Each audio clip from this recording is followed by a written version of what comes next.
quite out of the music eye lately. People have been asking, what have you been doing? Are you in the industry just to remain relevant, even with your new song? Tell us more, baby. Tell us more, because most people now are doubting your musical skills. Yeah. Really? Do they doubt it? You've not been in the public in the game for a minute.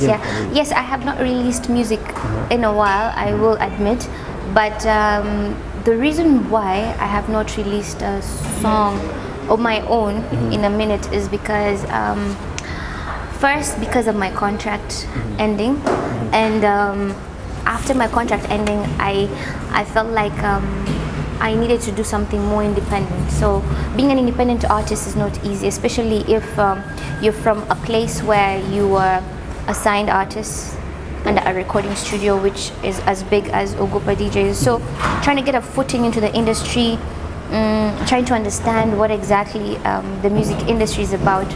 You will be surprised that many artists in the music industry don't understand what the music industry is about, because there's so much that goes into it. So for me, it was more of understanding, doing my research all over again, and learning a few more things that I thought I knew. Now I delved into them a little bit further to try and understand exactly what I needed to do to be an independent artist, looking for the right publishers, looking for the right kind of management, looking for the right kind of PR, looking for basically just building team Avril. So that was what I was doing, and I am a person who's very meticulous. It will take time for me to do something, but I'd rather do it well rather than have you guys talk about me not doing something right. Because most people have been saying, most people have their reasons behind it. People have been saying maybe it's because you have your new South African, maybe your South African boyfriend. Because I'm in love. Yeah, because you're in love. Some derailed because of the love. Yeah, maybe you've been you've delved into some other opportunities also, maybe some other stuff. I've actually heard a lot of things. There's been all this backlash, back and forth. Yeah. Every single morning I'd wake up to a tweet or a Facebook post yo, where are you? We missed you. But mine's just to thank my fans for being patient with me. I feel like you see, the thing with production is you cannot just chance things. Lucas, my former producer,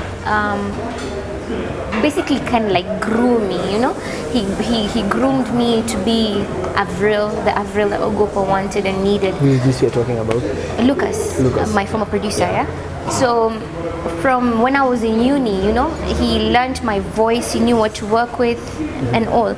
So going to a completely new producer and tell them that I want to do this song and this is how I want to sing it, you see, you have to have, or rather build, a kind of chemistry between the two of you. So that's what happened with me, and trying to get like the right production, try and get the right kind of sound, something that I know will resonate with a lot of people, also getting my content right, my lyrics right. So all these things I had to consider and put into consideration, and I feel like I am on the right track at the moment, because for me to gain that kind of confidence to even release that first song was it had to come from deep within, it had to come from a place of a bit of confidence.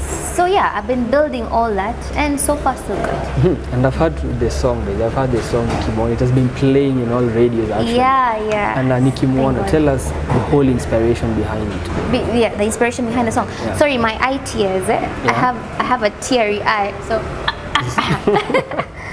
my tear ducts are all messed up.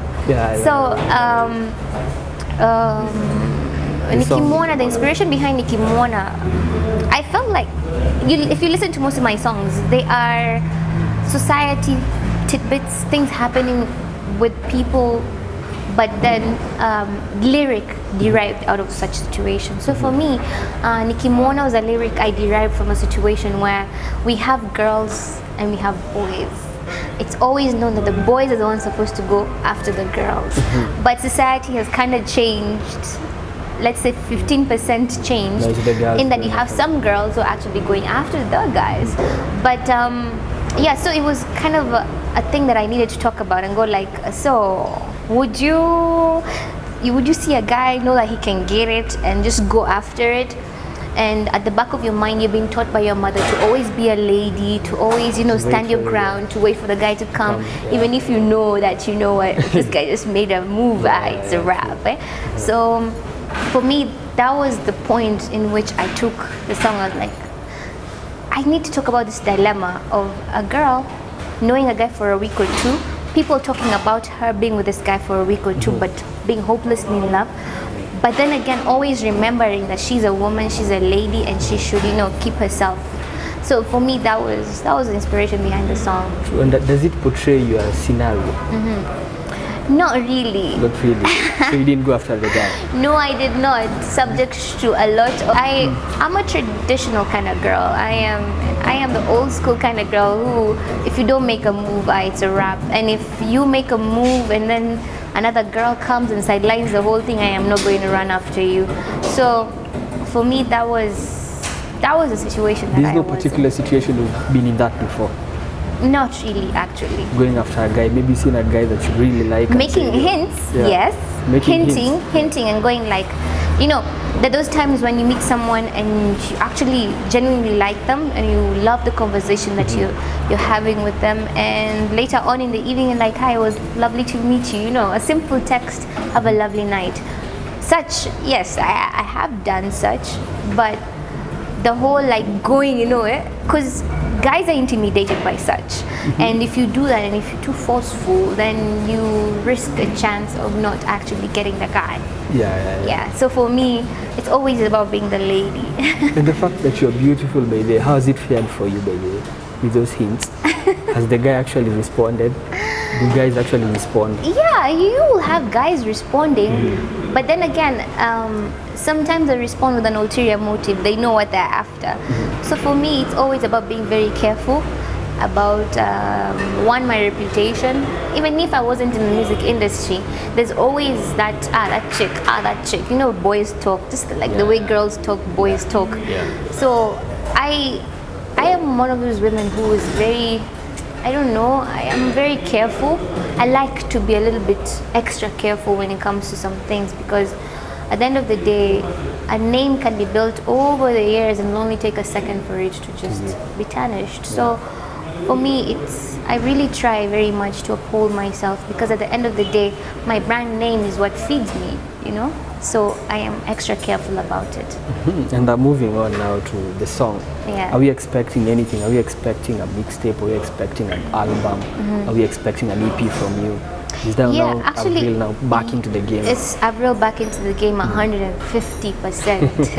I have been recording. I've actually have songs lined up already. So again, the reason why I took that time is because I needed to work with as many producers as possible to see what works, what doesn't. And I was fortunate enough to meet a couple of producers who gave me something that was fresh and clean and like a fresh fresh air, a breath of fresh air. So I just been having a lot of fun in the studio, and for me, when I'm in the studio, that's where I find my peace. So it's been quite peaceful for me this whole year, because I've been in the studio. I've been doing 1 or 2, 3 projects, and I'm hoping to do so much more. So it's Avril back. About the mixtape album, of course, that's always like the objective of an artist. Yes, singles make much more money as compared to albums in Kenya, because unfortunately Kenyans don't have the culture of buying music, but we're slowly getting there. We're slowly getting that culture of buying music. So for me, doing my first album and actually completing it will be like a chapter closed in my books, and of course I hope to finish that and do that as soon as possible.